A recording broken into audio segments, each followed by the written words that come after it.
All right, we're about to get started. I got something sweet for you guys today. Everybody like my deep voice right now, my slightly sick voice.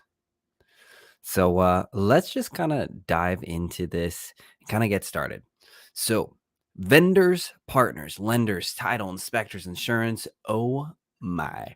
Are they wasting your time or helping you close more deals? That's the question. So what's up, everybody? It's Robert Bean, agent, co-team leader of R&R Home Team, coach, and meta agent as well.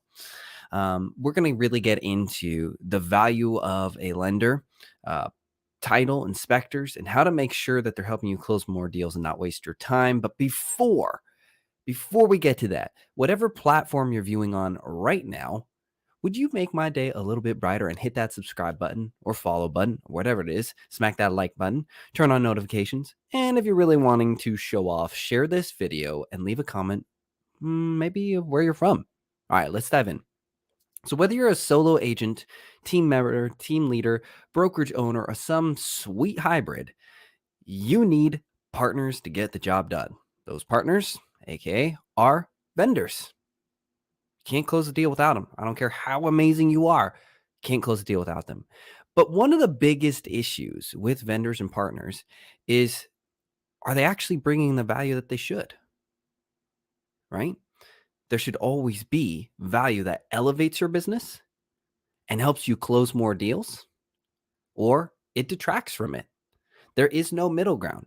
You're either closing more deals because of your partners, or you're closing less deals because you don't have the right partners. Simple as that. So we're going to get into it right now about how to make sure that your partners are helping you close more deals, because this is a huge problem in our industry. So how many of you, whether you're new or seasoned agent, has heard, I'd love to grab lunch. I'd love to earn your business. Maybe you've heard them invite you to coffee. We should grab coffee sometime. Listen, there is nothing wrong with meeting up with vendors. There's nothing wrong with that. They're just prospecting leads just like the rest of us. But you're running a business and you need to treat it as a business. So when they're inviting you to coffee, lunch, other opportunities, maybe trainings, maybe a mixer. Oh, we're hosting a mixer at my office or at this food, restaurant, whatever, right? Food restaurant. Is there like a non-food restaurant? That'd be so weird. So when you're doing this, again, it's not bad, but it can be terribly distracting because most of them were not taught how to prospect, just like most agents weren't taught to prospect, and they're salesmen and women versus relationship builders and value givers. So as you get into these relationships with your partners and the vendors, something you really need to look at is first yourself. What's your standard? What value do you bring to clients? What is your level, your base standard that you bring to clients time and time again? Okay. And then you need to look back at each and every one of your partners or vendors or potential future partners and vendors and ask yourself, do they meet that standard or do they elevate that standard? Because if they're not elevating that standard, then they are detracting from your business, right?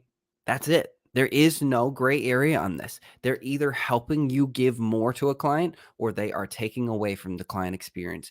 Your standard is the standard for the whole transaction. And every party that you bring into the picture, every person should either meet or exceed that standard. No questions asked, no exceptions. So let's kind of talk about what that looks like. First of all, you need to define what your standard is. That's imperative. Most agents that I've coached, and we have about 5,000 agents, I think, total that we coach over at W Income Coaching, most of them don't actually know what their standard is. They use their standard to define as, I've got great customer service. I have awesome communication. I have lots of experience. I'm local. Well, I'm going to let you in on a really rough spoiler. Everybody already assumes you do those things. They're not unique. Now, you might do them at a high level, okay? I'm not doubting that. You might do them at a high level. But when you're talking to prospective leads and clients, you've got to know that you do more than what sounds average. than what other people are saying. So if that's what you're banking on is your customer service, your great communication, if that's how you're communicating your value proposition, you're going to lose to someone who has the exact same thing, but maybe a better relationship with them, or maybe has something more tangible, more unique to offer them. So understand what your standard is and don't let your standard be average. Okay. Now, the same goes when you're evaluating your partners. How many of you have looked at your partners and say, awesome, how are you going to help me out? Lenders, title companies, inspectors. What do you bring to the table? Well, we really care about our clients. We're experienced. We're local. I mean, that's great and all, but there's a lot of other vendors and partners who are all those things as well. What do you do that's unique? What do you do? This is a question I would ask you to ask them. What do you do that elevates the client experience in a way that nobody else does or can do? See if they try to do that. See if they can even answer that question. It would be pretty tough. I think you'd be surprised that a lot can't even answer that question. Well, we have great customer service. Ask them, how is it different than other companies that have great customer service? This is a competition. This is who can turn around and show the best value, the greatest client experience. And each one of your partners are meant to be part of that. So I'm sure you've heard that before. And honestly, it's the same bane of existence that many agents have too. What's your unique value proposition? How are you different from everybody else? How are you worth the money, the time, the business, the referrals? So you need to make sure that you have your standard, they have their standard, and their standard either meets or exceeds your own. It should elevate it. They should be pushing you to be better, just like you should be pushing them to be better. Now, the other thing you have to question is, do they do something that you are unable to provide for yourself, by yourself? Do they provide something that you cannot do on your own or is unreasonable for you to do on your own? That is also important. That's a very, very important thing. Let me give you an example. Um, a lender who provides leads is awesome. But if you already have an abundance of leads, is that truly valuable for you? Not really. Not really. So you need to make sure that your vendor and partners also align with your unique skill set and strengths. It's not just, oh, they do something cool. But if you can't use the unique value proposition that they have, if it's not beneficial to your process or match your vision, your core, your principles, then it's still going to be dead weight. It's not going to be useful or relevant. So it's really important that you're evaluating these propositions and making sure that they align with the mission and goals and core principles of your business, but that they're also something you can even directly apply to your business. If you can't apply it, then what are you doing? Now, let's kind of move on to the next part. If they don't meet your standard, which I'm going to tell you, you're probably going to find out once you raise your standard, you're going to realize that a lot of the vendors you talk to probably weren't at that level. And that's okay. You can be a leader. There is nothing wrong with someone not being at your standard. There's nothing wrong with that because you weren't at your standard, your new standard. You had to elevate yourself. So when you're doing this, you're going to want to look at it and have those vendors kind of map out what their value proposition is, what yours is. And if theirs isn't quite there, then ask them, are you willing to raise yourself to the standard? Are you willing to come with us on this journey? Any vendor who really cares about your business is going to be willing to do it. It doesn't always mean monetarily, guys. There are literally free services that just take a little bit of thought, of ingenuity, and client care that every single vendor out there could offer with zero cost and minimal time commitment. But will they? That's the question that you need to ask. Maybe you really like them and you think there's a lot of promise. Okay. And if they're not quite at your standard yet, great. Help them get there. Give them suggestions, ideas, get a commitment. If they're not willing to commit to do better, do you really want them as your vendor partner? I don't. I only want people who are going to do better. I have dropped really nice partners, vendors, people I liked and did consistent quality service, but they were unwilling to grow past it. They were unwilling to try to do better, to grow further. And because of that, I turned around and said, hey, as much as I like you, and I presented them opportunity to grow, and they said no, they had enough business. I said, okay, that's just not going to work for me. No matter how much business I have, I'm going to continue to progress to try and do better. And I expect the same of all my partners. And I still talk wonderfully about those vendors and partners. I have nothing but wonderful things to say about them. It's just they didn't align with my vision, my goals that I have for my clients and my business. And so, again, that's why it's so imperative that you have a foundation of what you're doing and how you're doing it and what your standard is. Now, let me make something abundantly clear. I'm not talking about drastic changes. I'm not saying that you need to go to a vendor and be like, I need 5K a month immediately for marketing. And I need to do an events that cost 1K a month. I'm not saying that. It's the 1% rule. Are you improving 1% consistently? 1%, tiny little fraction. Are you making small improvements consistently? Because if you are, the whole thing will get bigger and better as time goes on. Your business, their business, the client experience, the other partners and vendors. So now let me ask you this, anybody tuning in, what are some unique value propositions that you've heard from vendors, lenders, title companies, insurance brokers? What are some unique things that they've done that you feel nobody else has done? And I'm going to encourage you not to say customer service or great communication or lots of experience, because there are tons that do that. So push yourself. Think about your vendors right now and leave a comment. Tell me, what's one thing unique that they've done? It can be something like, let's run through some examples, right? You're probably listening. Okay, Robert, like I'm hearing you, but give me some examples of vendors elevating the process. So I run a team.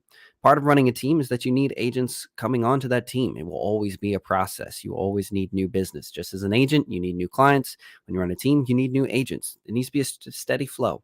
That's just business 101 right there. So I looked at my partners and I said, okay, we're going to do some live training. Who's willing to come and contribute? Whether that is teaching, whether that is providing monetary services, giveaways, who is going to come in and contribute? Shout out to Trevor Hart's in the comments. He is actually a wonderful partner and kicks butt and is now an amazing agent. So when you're looking at those live sessions, I looked at it and I said, here's what I need my partners. One partner said no. I said, that's fine. That's okay. It's not wrong. Another partner said yes, and aligned with their goal and vision.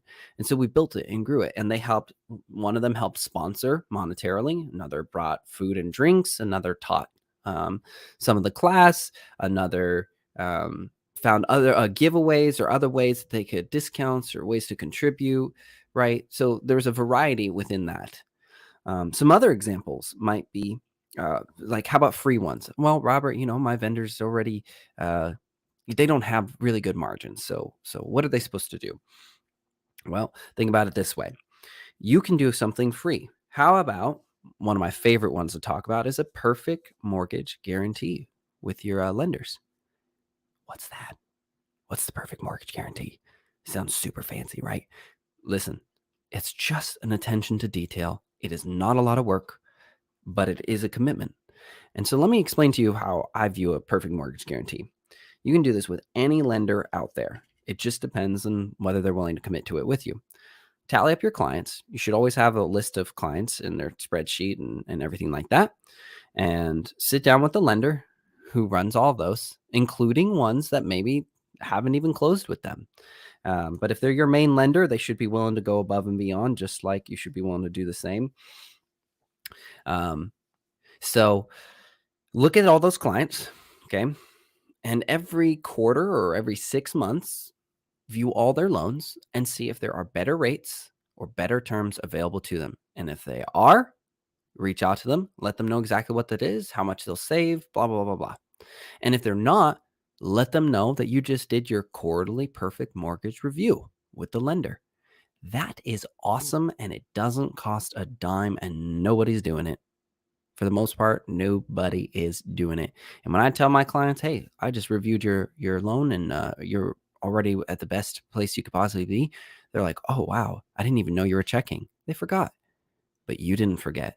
You showed that quality and you showed that service. And that is life-changing for so many people to have someone care about the largest purchase, the largest loan that they have out right now. Yeah, it's awesome. that you're looking out for them. So that's another free example. Some other examples could be those who help contribute to monetary costs, maybe with the team or setting up events, doing webinars. There's a lot of different examples, but here's what I'll tell you. There's no excuse for someone not to do more. Whether they have the budget or not is not the issue because there's so many free examples.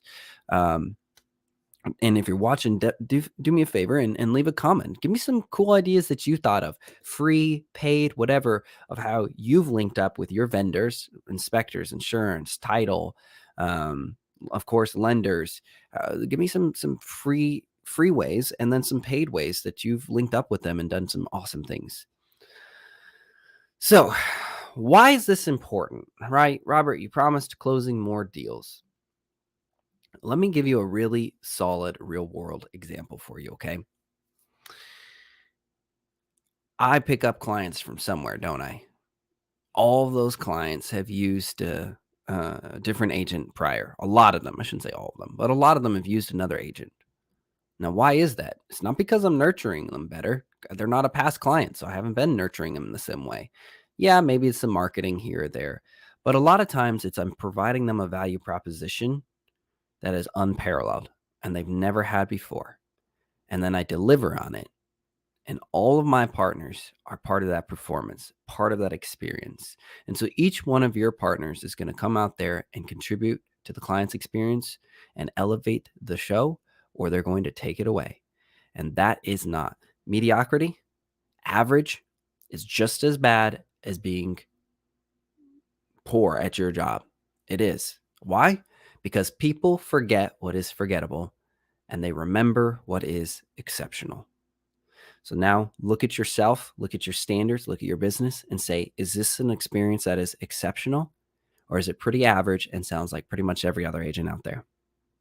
Then look at your partners and vendors and say, is what they're contributing to the client experience exceptional? Or is it something that every other lender, every other title company, every other vendor has promised? If it is, you need to reevaluate. That client experience is everything.